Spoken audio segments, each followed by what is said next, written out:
in the middle of COVID, they do a tornado drill. They got 150 inmates crammed up in the front office of the building. Guy next to you might have a mask on, but the next two might not. It wasn't, are we going to get it? It's when.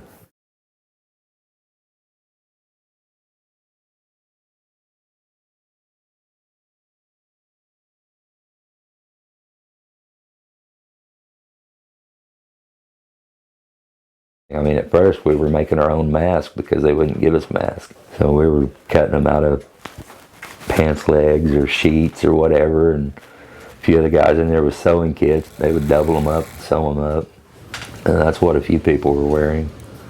The rest of them were doing without. You'd have one guard that would scream at you to wear a mask, and then the next one's in the bathroom smoking a cigarette with 2 or 3 inmates without a mask. We didn't have no hand soaps. They weren't doing any sanitizing or anything. Everything they'd done was wrong.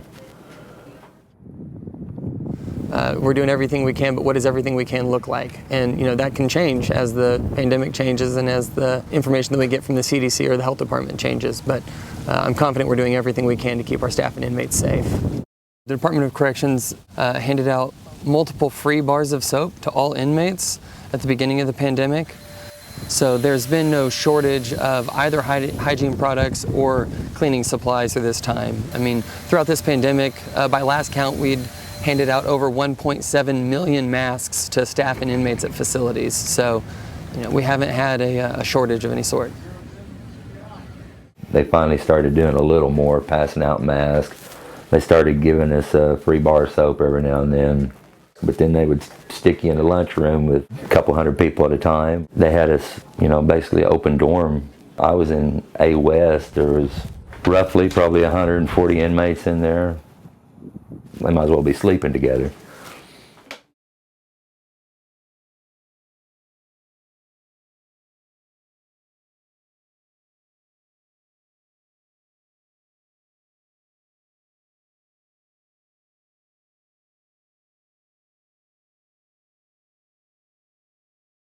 So the procedures have changed as we've responded throughout this pandemic based on the situation at the time and the facility. Specifically in July and August, I couldn't tell you offhand whether or not those inmates were tested before or after they moved. Currently, we're testing all the inmates before they transfer. When they started bringing them in and sticking them right straight in with us, no quarantine, no separation, then it got in there and got to spreading. And I know there was one guy right there in my building that went to sleep feeling bad. They gave him an inhaler and told him that, use that, and they'd check on him next day. Well, the next day he's dead.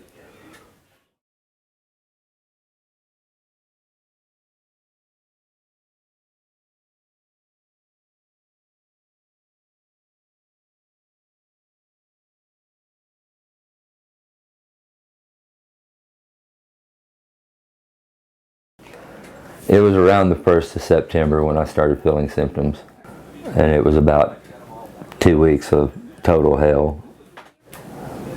The first night, I knew I didn't feel good. And then the next morning when I woke up with that splitting migraine, and that's when I knew, oh God, this may be COVID. I got a little bit of a cough, got sick to my stomach, very nauseated, couldn't eat, got this awful headache. I've heard people describe migraines where they see the flashes of light. That's what it was. I mean, it hurt. I lost my sense of smell, lost my sense of taste.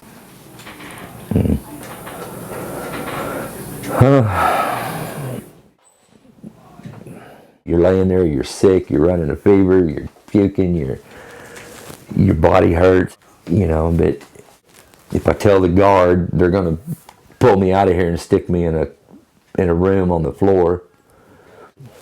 The few people that did start complaining or saying they were sick, they would come in there in the middle of the night, jerk them up, tell them to grab their bedroll, and they would stick them over in isolation. No heat, no air, no TV, no radio, no bed. You know, basically they were punishing you for being sick is the way everybody looked at it. Unfortunately, we have to do what's in the best interest for the safety of all inmates, and that always comes first. So that involves tough decisions. You know, if an inmate needs to be isolated or quarantined to make sure that we aren't exposing the remainder of the inmates in his unit, you know, we'll use whatever space we have available to make sure that that happens.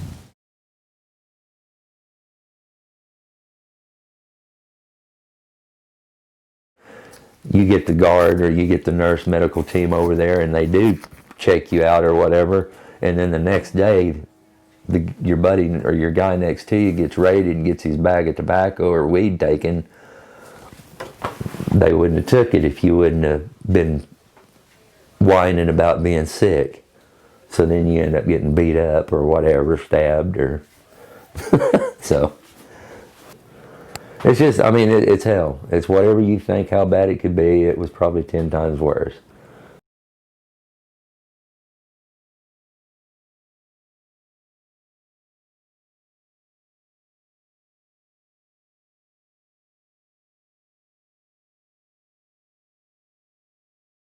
What gave me more peace than anything was picking up the Bible. And it helped. Some of it applied to certain things that I was going through at that time, you know, and it helped.